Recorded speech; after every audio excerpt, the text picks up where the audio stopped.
Good morning all. എല്ലാവർക്കും ക്ലാസ്സിലേക്ക് സ്വാഗതം. വീഡിയോ ഒക്കെ എല്ലാവരും കാണുന്നുണ്ടല്ലോ അല്ലേ? എല്ലാവരും നന്നായിട്ട് പഠിക്കുന്നുണ്ടെന്ന് വിചാരിക്കുന്നു. നമ്മൾ ഏത് ചാപ്റ്റർ ഇപ്പോൾ പഠിച്ചുകൊണ്ടിരിക്കുന്നത്? നമ്മുടെ സെക്കൻഡ് യൂണിറ്റ് ആണ് നമ്മൾ പഠിച്ചുകൊണ്ടിരിക്കുന്നത്, എന്റർപ്രൈസ് പ്ലാനിങ്. എന്റർപ്രൈസ് പ്ലാനിങ്ങിൽ നമ്മൾ എന്തൊക്കെ പഠിച്ചു? പ്രൈവറ്റ് സെക്ടർ എന്റർപ്രൈസസ് ഉണ്ടെന്ന് പറഞ്ഞു. അതിനകത്ത് 4ആയിട്ട് ക്ലാസിഫൈ ചെയ്യുന്നുണ്ടെന്ന് പറഞ്ഞു. അതിന്റെ ഫസ്റ്റ് വൺ ഏതായിരുന്നു? സോൾ ട്രേഡിംഗ് കൺസേൺ അല്ലെങ്കിൽ സോൾ പ്രൊപ്രൈറ്റർഷിപ്പ് ആണ് നമ്മൾ ലാസ്റ്റ് 2 വീഡിയോസിൽ നോക്കിയത്. എന്തൊക്കെ നോക്കിയതല്ലേ? സോൾ പ്രൊപ്രൈറ്റർഷിപ്പിന്റെ മീനിങ്, ഫീച്ചേഴ്സ് നോക്കി, അതിന്റെ എവിടേക്കാണ് അത് സ്യൂട്ടബിൾ ആയിട്ടുള്ളത്, പിന്നെ എന്താ നോക്കിയത്, അതിന്റെ രജിസ്ട്രേഷൻ ഒക്കെ നമ്മൾ പഠിച്ചു. അതൊക്കെ പഠിച്ചപ്പോൾ നമുക്ക് കുറച്ച് കാര്യങ്ങൾ മനസ്സിലായി. എന്ത്? സോൾ ട്രേഡിംഗ് കൺസേൺ ഒരു സിംഗിൾ പേഴ്സൺ, ഒരു വ്യക്തിയാണ് എന്ത് നടത്തുന്നത്, ഈ സോൾ ട്രേഡിംഗ് കൺസേൺ നടത്തുന്നത്. അതിന് അതിൻ്റെതായ ചില ലിമിറ്റേഷൻസ് ഉണ്ടെന്ന് നമുക്ക് മനസ്സിലായി. എന്താണ്? ഒരാൾ തന്നെയാണ് മാനേജ് ചെയ്യുന്നത്, ഫിനാൻസ് ചെയ്യുന്നത്, കൺട്രോൾ ചെയ്യുന്നത് ഒക്കെ ആരാണ്? ഒരാൾ തന്നെയാണ്. അപ്പം അതിൻ്റെതായ പരിമിതികൾ ഏത് ബിസിനസ്സിനുണ്ട്? Soul proprietorship ബിസിനസ്സിനുണ്ട്. അതിന്റെ പരിമിതികളെ മറികടക്കാൻ വേണ്ടി സ്റ്റാർട്ട് ചെയ്ത അടുത്ത ഒരു ബിസിനസ് ആണ് എന്തെന്ന് പറയുന്നത് പാർട്ട്ണർഷിപ്പ് ബിസിനസ്. എന്താണ് പാർട്ട്ണർഷിപ്പ്? എന്താണ് ഈ പാർട്ട്ണർഷിപ്പ് എന്ന് വെച്ചാൽ? പാർട്ട്ണർഷിപ്പ് എന്ന് പറയുമ്പോൾ നമ്മളും നമ്മുടെ കൂടെ ഒരാളും വേണം അല്ലെ? ഒന്നോ അതിലധികമോ വ്യക്തികൾ ചേർന്ന് നടത്തുന്ന ഒരു ബിസിനസ്സിനെ നമുക്ക് എന്തെന്ന് പറയാം? ഒരു പാർട്ട്ണർഷിപ്പ് ബിസിനസ് എന്ന് നമുക്ക് പറയാം. എന്നാൽ അത് മാത്രമല്ല, അതിൽ വേറെ ചില കാര്യങ്ങളും കൂടി ഉൾപ്പെടും. സോൾ ട്രേഡിംഗ് കൺസേൺ പഠിച്ചപ്പോൾ നമ്മൾ പറഞ്ഞു അതിന് ലീഗൽ ഫോർമാലിറ്റീസ് ഒന്നുമില്ല, ഈസി ആയിട്ട് ഫോം ചെയ്യാം, ഈസി ആയിട്ട് എന്താണ് നമുക്ക് തോന്നുമ്പോൾ അത് ക്ലോസ് ചെയ്യാം എന്നൊക്കെ പറഞ്ഞിരുന്നു. എന്നാൽ പാർട്ട്ണർഷിപ്പ് ബിസിനസ് അങ്ങനെയല്ല. പാർട്ട്ണർഷിപ്പ് ബിസിനസ് ഒരു ലോയുടെ, ഒരു നിയമത്തിന്റെ അണ്ടറിലാണ് ഈ പാർട്ട്ണർഷിപ്പ് ബിസിനസ് നടത്തുന്നത്. നമ്മുടെ ഇന്ത്യൻ പാർട്ട്ണർഷിപ്പ് ആക്ട് 1932 എന്താണ്? ഇന്ത്യൻ പാർട്ട്ണർഷിപ്പ് ആക്ട് 1932ന്റെ അണ്ടറിലാണ്, അതിന്റെ റൂൾസ് പ്രകാരമാണ് പാർട്ട്ണർഷിപ്പ് ബിസിനസ് നടത്തേണ്ടതായിട്ടുള്ളത്. ഈ 1932ലാണ് ഈ പാർട്ട്ണർഷിപ്പ് ആക്ട് നിലവിൽ വന്നത്. അതുകൊണ്ടാണ് ഈ ഇയർ അവിടെ എഴുതിയിരിക്കുന്നത്.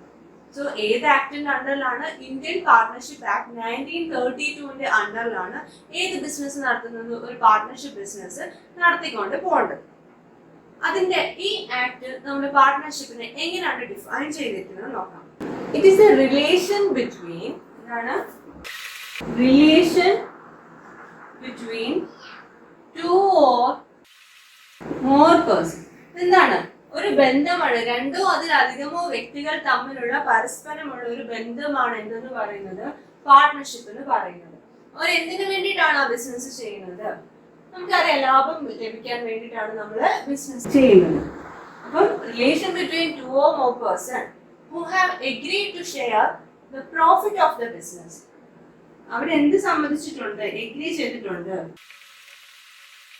ആ ബിസിനസിന്റെ, ആ പാർട്ട്ണർഷിപ്പ് ബിസിനസിന്റെ ലാഭവിഹിതം ഷെയർ ചെയ്യാം, പാർട്ട്നേഴ്സ് തമ്മിൽ ഷെയർ ചെയ്യാം, പങ്കിടാമെന്ന് അവരെന്ത് ചെയ്തിട്ടുണ്ട്? സമ്മതിച്ചിട്ടുണ്ട്. അതാണ് പറയുന്നത് agree to share the profit of the business.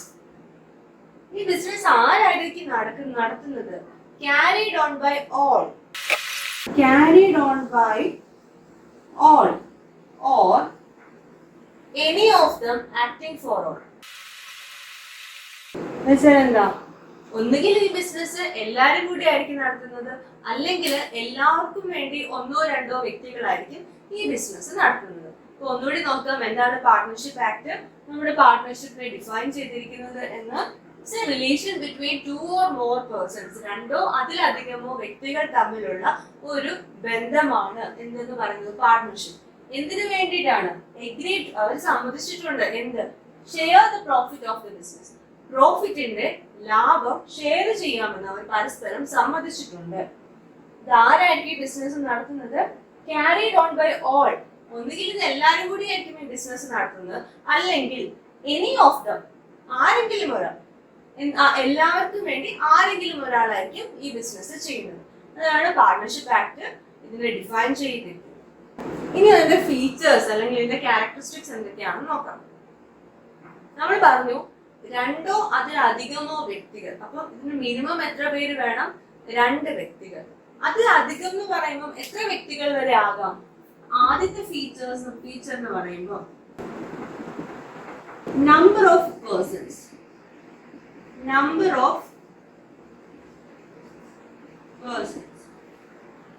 minimum number of persons 2 maximum എത്രയാണ് 100 വ്യക്തികൾ വരെ ആകാം. എത്ര വ്യക്തികൾ വരെ ആകാം? 100 വ്യക്തികൾ. ഈ രണ്ട് ആൾക്കാരെന്ന് പറയുന്നത് നമ്മുടെ ഇന്ത്യൻ പാർട്ണർഷിപ്പ് ആക്ട് പ്രകാരമാണ്. എന്നാൽ മാക്സിമം 100 വരെ ആകാം എന്ന് പറയുന്നത് വേറൊരു നിയമപ്രകാരമാണ്. അത് ഏത് നിയമമാണ്? Companies Act 2013. ആരാണ് പറയുന്നത്? കമ്പനീസ് ആക്ട് 2013 പാസ്സാക്കിയ അല്ലെങ്കിൽ അമെൻഡ് ചെയ്ത മാറ്റങ്ങൾ വരുത്തിയ കമ്പനീസ് ആക്ട് പ്രകാരമാണ് പറയുന്നത് 100 വ്യക്തികൾ വരെ ഒരു പാർട്ണർഷിപ്പ് ബിസിനസ്സിൽ ആകാം എന്ന് പറയുന്നു. നമ്മുടെ ആദ്യത്തെ ഫീച്ചർ എന്താണ്? Number of persons. Minimum number of persons in a partnership business can be 2 and maximum number of persons in the partnership business is 100. ഇത് പറയുന്നത് ആരാണ്? Companies Act 2013. പിന്നെ നമുക്കൊരു സംശയം വരാം, നിങ്ങൾക്ക് ആർക്കെങ്കിലും പാർട്ണർഷിപ്പ് ബിസിനസ്സിൽ ഒരു പാർട്ണർ ആകാൻ പറ്റുമോ? ഇല്ല. കാര്യം എന്താണ്? 18 വയസ്സ് പൂർത്തിയായ ഒരാൾക്ക് മാത്രമേ, അതായത് മേജർ ആയിട്ടുള്ള ഒരാൾക്ക് മാത്രമേ പാർട്ണർഷിപ്പ് ബിസിനസ്സിന്റെ പാർട്ണർ ആകാൻ പറ്റൂ. Miners cannot be a partner. 18 വയസ്സിൽ താഴെയുള്ള ഒരു വ്യക്തിക്ക് പാർട്ണർഷിപ്പ് ബിസിനസ്സിൽ പാർട്ണർ ആകാൻ പറ്റില്ല. മനസ്സിലായല്ലോ? നമ്മുടെ ആദ്യത്തെ ഫീച്ചർ അതാണ്, നമ്പർ ഓഫ് പേഴ്സൺസ്. രണ്ടാമത്തത്,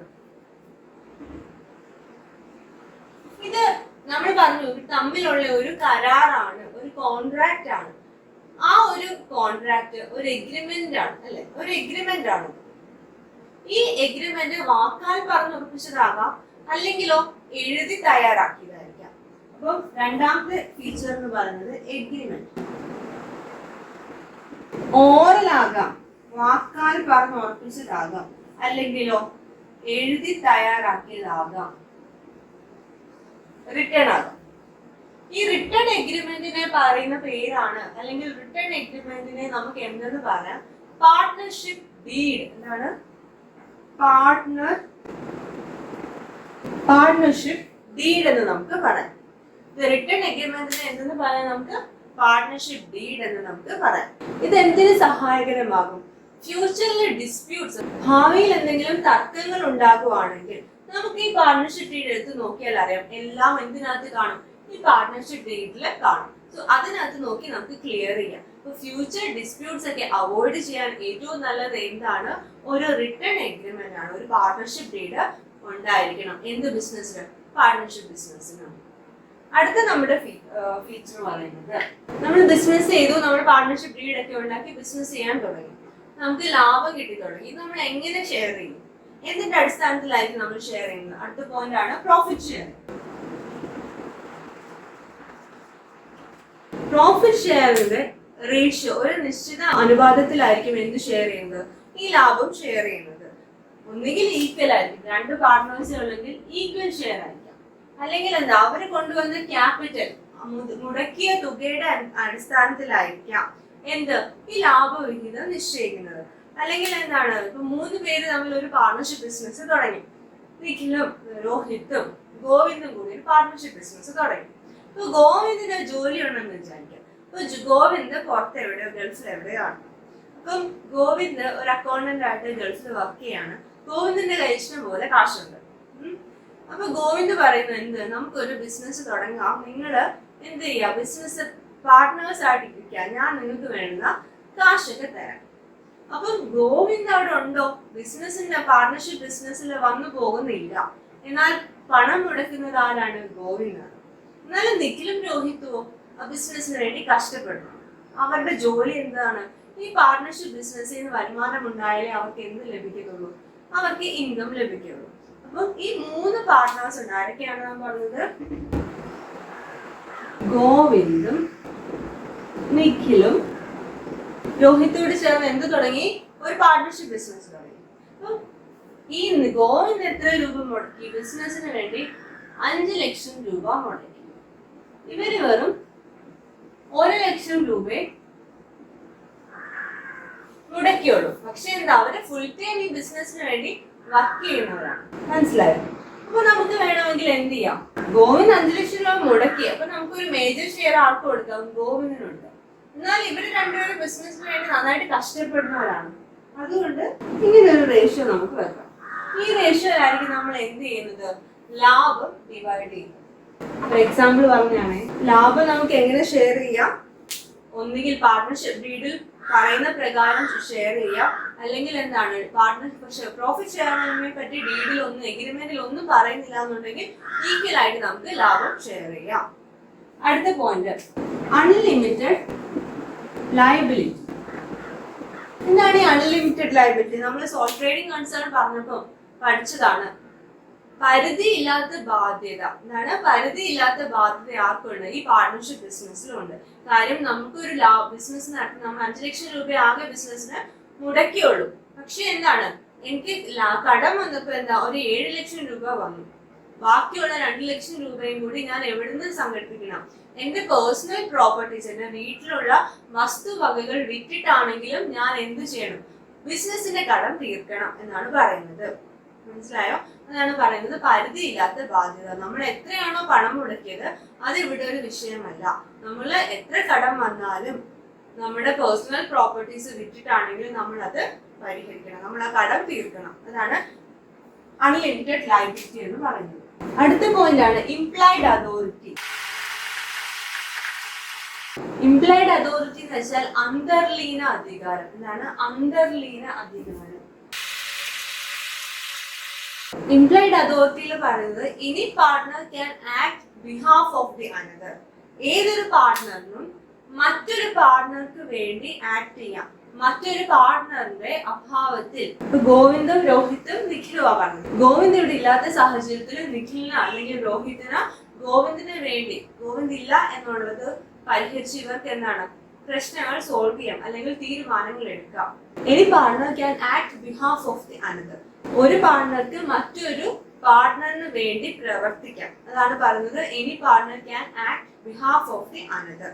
ഗോവിന്ദ് ഇവിടെ ഇല്ലെങ്കിലും രോഹിത്തിനും നിഖിലിനും ആർക്ക് വേണ്ടി പ്രവർത്തിക്കാം? ഗോവിന്ദിന് വേണ്ടി പാർട്ട്ണർഷിപ്പിൽ പ്രവർത്തിക്കാം. അതാണ് പറയുന്നത് ഇംപ്ലൈഡ് അതോറിറ്റി. അടുത്ത പോയിന്റ് മ്യൂച്വൽ ഏജൻസി. അതാണ് മ്യൂച്വൽ പരസ്പര പ്രവർത്തനം.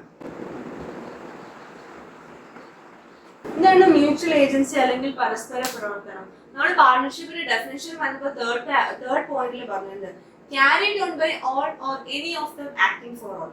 ഇതെന്താണ്, ഒരു പാർട്ണർഷിപ്പ് ബിസിനസ്സിൽ 50 പേരുണ്ടെങ്കിൽ 50 പേരും കൂടി വന്ന ഫേമിൽ ഇരുന്ന് പ്രവർത്തിക്കത്തില്ല. അതിന് പകരം വളരെ കുറച്ച് പേര്, തിരഞ്ഞെടുത്ത പേര് മാത്രമായിരിക്കും ആ പാർട്ണർഷിപ്പ് ബിസിനസ്സിൽ പ്രവർത്തിക്കുന്നത്. അപ്പം അതാണ് പറയുന്നത് carried on by all or any of them acting for all. അതാണ് പറയുന്നത് മ്യൂച്വൽ ഏജൻസി. അടുത്ത പോയിന്റ് അറ്റ്മോസ്റ്റ് ഗുഡ് ഫെയ്ത്ത്. നമ്മുടെ ബിസിനസ്സിൽ എന്താണ്, സത്യസന്ധത വേണം, ഹോണസ്റ്റി വേണം. ഒരു ഗോവിന്ദ് ഇവിടെ ഇല്ലെങ്കിലും നിഖിലും രോഹിത്തും കൂടി എന്ത് ചെയ്യാൻ പാടില്ല? ഗോവിന്ദിനെ പറ്റിക്കാൻ പാടില്ല. പരസ്പര വിശ്വാസത്തോടു കൂടി വേണം എന്തിൽ പ്രവർത്തിക്കാൻ? ഒരു പാർട്ണർഷിപ്പ് ബിസിനസ്സിൽ പ്രവർത്തിക്കാൻ. അതാണ് പറയുന്നത് അറ്റ്മോസ്റ്റ് ഗുഡ് ഫെയ്ത്ത്. ഉത്തമ വിശ്വാസം വേണം എന്തിലും, ഒരു ബിസിനസ്സിൽ പ്രവർത്തിക്കുമ്പോൾ. അടുത്ത point restriction on transfer of shares of interest. അതാണ് restriction on transfer of shares of interest. ഒരു പാർട്ട്ണറിന്റെ കൺസെന്റ് ഇല്ലാതെ, ഒരു പാർട്ട്ണറിന്റെ സമ്മതമില്ലാതെ മറ്റൊരു പാർട്ട്ണർ തന്റെ ഷെയർസ് വേറൊരാൾക്ക് കൈമാറാൻ പാടില്ല. നമ്മൾ എക്സാമ്പിൾ പറഞ്ഞപ്പോൾ ഗോവിന്ദും നിഖിലും രോഹിത്തും ആണ് പറഞ്ഞത്. ഇപ്പൊ രോഹിത്ത് എന്ത് ചെയ്യാണ്, ഈ ഗോവിന്ദ് അറിയാതെ എന്ത് ചെയ്തു? ഗോവിന്ദ് ഇവിടെ ഇല്ലല്ലോ. അപ്പൊ രോഹിത്ത് എന്ത് ചെയ്തു? ഈ ഷെയർ, രോഹിത്തിന്റെ ഷെയർ വേറൊരാൾക്ക്, നമ്മുടെ മീനാക്ഷിക്ക് എന്ത് ചെയ്തു? ട്രാൻസ്ഫർ ചെയ്തു അല്ലെ? അപ്പം ആ പാർട്ണർഷിപ്പ് ബിസിനസ്സിൽ രോഹിത്ത് മാറി വേറെ ആരായി? മീനാക്ഷിയായി. അങ്ങനെ പറ്റുമോ? അങ്ങനെ പറ്റത്തില്ല. ഒരു പാർട്ണർഷിപ്പ് ബിസിനസ്സിൽ മറ്റു പാർട്ട്നേഴ്സിന്റെ സമ്മതമില്ലാതെ, കൺസെന്റ് എന്ന് വെച്ചാൽ എന്താണ്? സമ്മതം, കൺസെന്റ്, അനുവാദം. മറ്റു പാർട്ട്നേഴ്സിന്റെ കൺസെന്റ് ഇല്ലാതെ, സമ്മതമില്ലാതെ എന്ത് ചെയ്യാൻ പാടില്ല? ഷെയർ ട്രാൻസ്ഫർ ചെയ്യാൻ പാടില്ല. അതാണ് പറയുന്നത് റെസ്ട്രിക്ഷൻ ഓൺ, അത് തടഞ്ഞു വെച്ചിരിക്കുകയാണ്. Restriction on transfer of shares of interest. അത് ലാസ്റ്റ് പോയിന്റ് ആണ് കണ്ടിന്യൂറ്റി. എന്താണ് കണ്ടിന്യൂറ്റി എന്ന് വെച്ചാൽ തുടർച്ച. കണ്ടിന്യൂറ്റി ലാസ്റ്റ് പോയിന്റ് ആണെങ്കിൽ ഇവര് കുറച്ച് കാര്യങ്ങളുണ്ട്. തുടർച്ച എന്ന് പറഞ്ഞാൽ എന്താണ്? സോൾ ട്രേഡിംഗ് കൺസേൺ നമ്മൾ പറഞ്ഞു, അയാൾക്ക് ഇഷ്ടമുള്ളപ്പോൾ സ്റ്റാർട്ട് ചെയ്യാം, ഇഷ്ടമുള്ളപ്പോൾ അത് ക്ലോസ് ചെയ്യാം. പാർട്ണർഷിപ്പ് ബിസിനസ്സോ നമുക്ക് ക്ലോസ് ചെയ്യാം, പക്ഷെ അതിന് കുറച്ച് കാര്യങ്ങളുണ്ട്. അതിന് തുടർച്ച എന്താണ്? ഒരു പാർട്ണർ പോയാലും അതിന് തുടർച്ച ഉണ്ടാവുമെന്ന് വിചാരിക്കരുത്. നമുക്ക് ബിസിനസ് നിർത്തണം എന്ന് തോന്നുകയാണെങ്കിൽ എന്താണ്? എല്ലാവരുടെയും സമ്മതത്തോടു കൂടി ബിസിനസ് അവിടെ നിർത്താം. അല്ല എന്നുണ്ടെങ്കിൽ കോർട്ടുണ്ട്. നമ്മൾ പറഞ്ഞു നമ്മുടെ ഇന്ത്യൻ പാർട്ണർഷിപ്പ് ആക്ട് 1932 റൂൾസ് പ്രകാരമാണ് പാർട്ണർഷിപ്പ് ആക്ട് നടത്തുന്നത് എന്ന് പറഞ്ഞു. അപ്പം കോർട്ട് പറയുകയാണ്, കോടതി നമ്മളോട് പറയുകയാണ് എന്ത്? നിങ്ങൾ പാർട്ണർഷിപ്പ് ബിസിനസ് നിർത്തണം, അതിനെന്തെങ്കിലും റീസൺസ് വേണം. നിർത്തണം എന്ന് പറയുകയാണെങ്കിൽ എന്താ? നമ്മൾ ആ ബിസിനസ് നിർത്തിയേ പറ്റുള്ളൂ ബൈ ലീഗൽ ഫോർമാലിറ്റീസ്. ആദ്യത്തെ പോയിന്റ് എന്താണ്? ലീഗൽ. എങ്ങനെയൊക്കെ നിർത്തണം? നമ്മൾ നിയമവിരുദ്ധമായി എന്തെങ്കിലും ചെയ്തു, ഏതെങ്കിലും പാർട്ട്നേഴ്സ് നിയമവിരുദ്ധമായി പ്രവർത്തിച്ചു, അങ്ങനെയാണെങ്കിൽ നമ്മൾ എന്ത് ചെയ്യണം? ആ പാർട്ണർഷിപ്പ് ബിസിനസ് അവിടെ അവസാനിപ്പിക്കണം. റിട്ടയർമെന്റ്. ഏതെങ്കിലും ഒരു പാർട്ണർ എന്ത് ചെയ്യാണ്? പാർട്ണർഷിപ്പ് ബിസിനസ്സിന് റിട്ടയർ ആയി പോവുകയാണ്. അങ്ങനെയാണെങ്കിൽ എന്താ? ആ പാർട്ണർഷിപ്പ് ബിസിനസ് അവിടെ ഡിസോൾവ് ആയി, അവിടെ അവസാനിച്ചു. ഒരു പാർട്ണർ എന്ത് ചെയ്തു? മരിച്ചുപോയി, ഡെത്ത് ആയിപ്പോയി. അങ്ങനെയാണെങ്കിൽ എന്ത് പറ്റും? ആ പാർട്ണർഷിപ്പ് ബിസിനസ് അവിടെ അവസാനിക്കും. അടുത്ത എന്താണ്? ബാങ്ക്രപ്സി എന്ന് വെച്ചാൽ എന്താണ്? നമ്മൾ പാപ്പരായി പോകുന്ന വെച്ചാൽ നമ്മുടെ അസറ്റിനെക്കാട്ടിൽ കൂടുതൽ നമുക്ക് എന്ത് വന്നു? കടം വന്നു. എന്റെ ബിസിനസ്സിൽ മുടക്കിയതും എന്റെ പേഴ്സണൽ പ്രോപ്പർട്ടീസും ഒക്കെ ഞാൻ എടുത്ത് ചിലവാക്കിയിട്ടും എന്താണ്? എന്റെ കടം തീരുന്നില്ല. അങ്ങനെ ആവുമ്പോൾ എന്ത് പറ്റും? ഞാൻ പാപ്പരായി പോകും, ബാങ്ക്രപ്സി ആകും, അല്ലേ? അങ്ങനെയാണെങ്കിൽ എന്താ? ഒരു പാർട്ണർ ബാങ്ക്രപ്സി ആയാലും ആ പാർട്ണർഷിപ്പ് ബിസിനസ് അവിടെ നിന്ന് പോകും. Last point disability of A partner. Disability, ഒരു പാർട്ണർ എന്തെങ്കിലും വയ്യാതെ ആയി പോയി എന്ന് വിചാരിക്കാം. അങ്ങനെയാണെങ്കിൽ എന്താ? ആ പാർട്ണർ എഴുന്നേറ്റ് നടക്കാൻ പറ്റില്ല, അങ്ങനെയുള്ള പ്രശ്നങ്ങളൊക്കെ ഉണ്ടാകുകയാണെങ്കിൽ ആ പാർട്ണർഷിപ്പ് ഫോം എന്ത് ചെയ്യും? അവസാനിക്കും. ഇപ്പൊ ബിസിനസ് തുടരാതിരിക്കാൻ, ബിസിനസ് സ്റ്റോപ്പ് ചെയ്യാനുള്ള റീസൺസ് ആണ് ലീഗലി നമ്മൾ നിയമവിരുദ്ധമായി എന്തെങ്കിലും ചെയ്തു. അങ്ങനെയാണെങ്കിൽ കോർട്ട് ഇടപെട്ട് നമ്മളോട് പറയും സ്റ്റോപ്പ് ചെയ്തോളാൻ പറയും. അതാണ് ലീഗലി. റിട്ടയർമെന്റ്. ഒരു പാർട്ണർ റിട്ടയർ ആയി പോയി.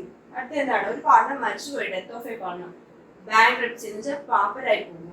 ദെൻ ഡിസബിലിറ്റി, ഒരു പാർട്ണർ എന്തെങ്കിലും ഡിസേബിൾഡ് ആയി എന്തെങ്കിലും പ്രശ്നങ്ങളായിട്ട് നേരിടും. അങ്ങനെയാണെങ്കിലും എന്ത് അവസാനിപ്പിക്കേണ്ടി വരും? നമ്മുടെ പാർട്ണർഷിപ്പ് ബിസിനസ് നമുക്ക് അവസാനിപ്പിക്കേണ്ടതായിട്ട് വരും. നമ്മുടെ ഡെഫിനിഷൻ എന്താ നോക്കിയത്? Indian partnership act 1932 refers to the relation between two or more persons who have agreed to share the profit of the business carried on by all or any of them acting for all. നമ്മൾ പറഞ്ഞു, അതായത് രണ്ടോ അതിൽ കൂടുതലോ വ്യക്തികൾ പരസ്പരമുള്ള ഒരു എഗ്രിമെന്റിന്റെ പുറത്ത് പ്രോഫിറ്റ്, ലാഭം ഷെയർ ചെയ്യാമെന്ന് പറയുന്നു. ആ ബിസിനസ് ഒന്നുകിൽ എല്ലാവരും കൂടി ആയിരിക്കും നടത്തുന്നത്, അല്ലെങ്കിൽ എല്ലാവർക്കും വേണ്ടി ആരെങ്കിലും ആയിരിക്കും ഈ ബിസിനസ് നടത്തുന്നത്. അതാണ് നമ്മൾ ഡെഫിനിഷനിൽ നോക്കിയത്. പിന്നെ അതിന്റെ ക്യാരക്ടറിസ്റ്റിക്സ് അല്ലെങ്കിൽ ഫീച്ചേഴ്സിനകത്ത് നമ്മൾ നോക്കിയത് ആദ്യത്തെ എന്താ? നമ്പർ ഓഫ് പേഴ്സൺസ്, എത്ര പേര് ഈ ബിസിനസ് നടത്തുന്നുണ്ട്. Minimum 2, maximum 100. Minor cannot be A partner. രണ്ടാമത്തെ നമ്മൾ നോക്കിയത് agreement. there should be a oral or written agreement. written agreement നമുക്ക് പറയാം. written agreement is called as partnership deed. Future disputes avoid ചെയ്യാൻ നമുക്ക് ഏതാണ് നല്ലത്? റിട്ടേൺ എഗ്രിമെന്റ് ആണ് നല്ലത്. മൂന്നാമത്തെ പോയിന്റ് നമ്മൾ നോക്കിയത് profit sharing. Profit sharing ratio പറയുന്നില്ല എന്നുണ്ടെങ്കിൽ we can share the profit equally, otherwise according to the ratio. അടുത്ത നമ്മൾ നോക്കിയത് പ്രോഫിറ്റ് ഷെയറിംഗ് നോക്കി. Unlimited liability. എന്താണ് ലയബിലിറ്റി? എന്താണ്? അൺലിമിറ്റഡ് ആണ്, അതായത് പരിധിയില്ലാത്ത ബാധ്യതയാണ്. നമ്മുടെ പേഴ്സണൽ പ്രോപ്പർട്ടീസും എന്തിനു വേണ്ടി സെയിൽ ചെയ്ത് നമ്മൾ ബാധ്യത തീർക്കണം? പാർട്ണർഷിപ്പിന് വേണ്ടി വിറ്റ് നമ്മൾ ബാധ്യത തീർക്കേണ്ടതായിട്ടുണ്ട്. അടുത്ത നമ്മൾ പറഞ്ഞത് ഇംപ്ലൈഡ് അതോറിറ്റി. ഒരു പാർട്ണറിന്റെ അഭാവത്തിൽ നമുക്ക് എന്താണ്? ബിസിനസ്സിൽ പ്രവർത്തിക്കാം, അയാൾക്ക് വേണ്ടി തീരുമാനങ്ങൾ എടുക്കാം, പക്ഷെ അത് എന്താകരുത്? അവർക്ക് ദോഷകരമായി ഒരിക്കലും ബാധിക്കരുത്. ഇതാണ് ഇംപ്ലൈഡ് അതോറിറ്റി. ഇതായി നോക്കിയത് മ്യൂച്വൽ ഏജൻസി. അതെന്താണ് മ്യൂച്വൽ ഏജൻസി എന്ന് പറയുന്നത്? carried on by all or any of them acting for all. എല്ലാവരും കൂടി നടത്തുന്നു, അല്ലെങ്കിൽ എല്ലാവർക്കും വേണ്ടി ആരെങ്കിലും കുറച്ച് പേര് നടത്തുന്നു. അതാണ് എന്ന് പറഞ്ഞത് മ്യൂച്വൽ ഏജൻസി എന്ന് പറയുന്നത്. പിന്നെ നോക്കി എന്താ? അറ്റ്മോസ്റ്റ് ഗുഡ് ഫെയ്ത്ത്, അതായത് പരസ്പര വിശ്വാസത്തോടു കൂടി സത്യസന്ധതയോടു കൂടി വേണം നമ്മൾ എന്ത് നടത്താൻ, നമ്മുടെ ബിസിനസ് നടത്താൻ. ദെൻ നോക്കിയത് എന്താണ്? Restriction on transfer of shares of interest. അതെന്താണ്? അയാളുടെ ഷെയർ, ഒരു പാർട്ട്ണറിന്റെ ഷെയർ എന്താണ് വിറ്റ് പോകുന്നത് മറ്റൊരാളുടെ സമ്മതത്തോടെ ആയിരിക്കണം. അയാൾ അറിയാതെ ഒരിക്കലും ചെയ്യരുത്. അതാണ് restriction on transfer of shares of interest. Last point നമ്മൾ പറഞ്ഞത് എന്താണ്? കണ്ടിന്യൂറ്റി, തുടർച്ച. ബിസിനസ് എന്താണ്? കണ്ടിന്യൂസ് ആയിട്ട് നടത്തുന്നതായിരിക്കണം. അത് എല്ലാവരുടെയും കൂടെ സമ്മതത്തോടു കൂടി. ആർക്കെങ്കിലും ഒരാൾക്ക് സമ്മതമില്ല എന്നുണ്ടെങ്കിൽ ബിസിനസ് അവിടെ നിന്നു പോകും. അത് നിന്നു പോകാനുള്ള 5 റീസൺസ് ആണ്. ബൈ ലീഗലി, നിയമം ഇടപെട്ട്. അടുത്ത എന്താണ്? Retirement of A partner. ഒരു പാർട്ണർ എന്താണ്? വിരമിച്ചു പോവുകയാണ്. ഡെത്ത് ഓഫ് എ പാർട്ണർ, ഒരു പാർട്ണർ മരിച്ചു പോവുകയാണ്. പിന്നെ എന്താണ് വന്നത്? ബാങ്ക്രപ്സി. അതായത് എന്താ? നമ്മൾ പാപ്പരായിപ്പോയി അല്ലെ, നമുക്ക് നമ്മുടെ കാശ്, നമ്മുടെ കയ്യിലുള്ള വസ്തുവകകളെക്കാട്ടിൽ കൂടുതൽ നമുക്ക് കടം വന്നു. അങ്ങനെയാണെങ്കിൽ നമ്മൾ എന്തായി പോകും? നമ്മൾ പാപ്പരായിരിക്കും. പിന്നെന്താണ്? Disability of A partner. ഒരു പാർട്ണർ വയ്യായിക വന്ന് ഡിസേബിൾ ആയിപ്പോയി, ബിസിനസ് ചെയ്യാൻ പറ്റാതെയായ ഒരവസ്ഥ വന്നു. അങ്ങനെയാണെങ്കിലും എന്ത് പറ്റും? ആ പാർട്ണർഷിപ്പ് നിൽക്കും. ഇത്രയും കാര്യങ്ങളാണ് നമ്മൾ ഇന്നത്തെ ക്ലാസ്സിൽ നോക്കിയത്. Hope you all understand the class. Doubt ഉണ്ടെങ്കിൽ ചോദിക്കാം. Thank U.